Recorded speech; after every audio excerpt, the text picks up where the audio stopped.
안녕하세요. 유기입니다. 지난주는 소폭의 하락을 생각했었던 한 주였는데 결과는 생각보다 크게 반대로 움직였습니다.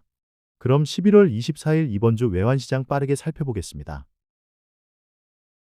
먼저 지난주의 핵심 요인을 살펴보고 시작하겠습니다. 역시 가장 큰 이슈는 미국 증시의 하락에 동반 하락한 국내 증시 그리고 국내 증시의 외국인 매도 움직임이 3조를 넘었다는 것과 셧다운 이후 발표되고 있는 미국의 지난 9월 고용시장이 괜찮게 나오면서 이제 시각은 다시 물가에 대한 우려로 돌아갔고 12월 금리 인하는 힘들 것이라는 예측이 달러 강세를 유도했습니다.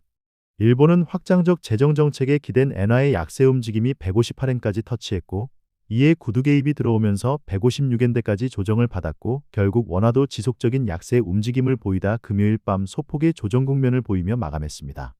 역시 관건은 국내 증시 움직임과 외국인의 동향 그리고 12월 미국 금리에 대한 예측이라고 해야겠습니다. 일본의 엔화는 약세의 움직임을 어느 정도 인정해야겠으나 12월 금리 인상에 대한 이야기가 언급되고 있으니 잠시 숨고르기를 할 수 있겠다 싶은 생각입니다. 이슈만 잡아보겠습니다.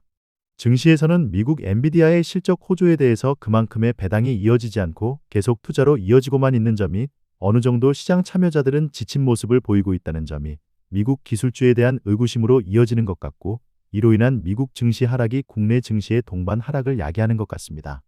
결국 미국 기술주의 회생이 국내 증시의 방향과 연결된다고 할 수 있겠습니다.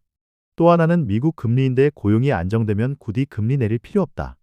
이에 더해 물가마저 불안하면 더욱 금리를 건드릴 필요가 없다는 것이 시장의 해석입니다. 반대로 고용이 불안하면 금리 내린다.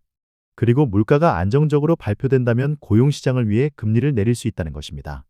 미국이 금리를 내리면 원화 강세 요인, 미국이 금리를 동결시키면 원화 약세, 달러 강세 요인입니다. 일본 역시 다카이치 총리의 방향이 엔화 약세를 유도하는 쪽이지만 지금의 엔화 수준의 우려를 표시하고 있고 일본 중앙은행 역시 현재의 물가는 만족스럽지 못해 구두 개입으로 엔화의 가치를 지키려고 노력하는 모습입니다. 하지만 시장은 이미 엔화의 약세로 방향을 잡은 것이라 흐름을 바꾸려면 금리 인상뿐인데 역시 물가를 봐야 금리를 건드릴 수 있을 것 같습니다. 당연한 결론 정리해 보겠습니다. 국내 증시 하락, 외국인 순매도 지속이면 원화 약세 1480원 돌파 가능. 미국 고용지표 부진, 12월 금리 인하 가능성 증가, 달러 약세, 원화 강세. 고용호조, 12월 금리 인하 가능성 하락, 달러 강세, 원화 약세. 미국 물가 불안 금리 인하 가능성 하락, 달러 강세, 원화 약세. 미국 물가 안정 및 하락, 금리 인하 가능성 증가. 달러 약세, 원화 강세 1450원대로.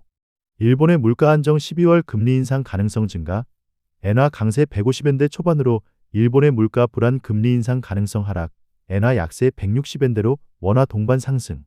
이런 이슈를 이번 주에도 관심 있게 지켜봐야겠습니다. 미국의 금리 인하는 12월 11일이고 유럽은 18일, 일본은 19일입니다.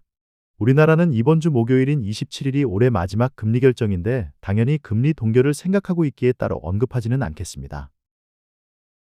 모처럼 차트 잠깐 보고 가겠습니다. 친구 노트북 잠깐 빌려서 주말 저녁에 작업하고 있습니다. 컴퓨터가 빨라지니 다시 하고 싶은 게 많아지네요. 지난주부터 계속 양치기 중년처럼 이 정도면 고점 수준이라고 언급했었는데 계속 올라왔습니다. 새삼 또 한번 양을 팔아보겠습니다.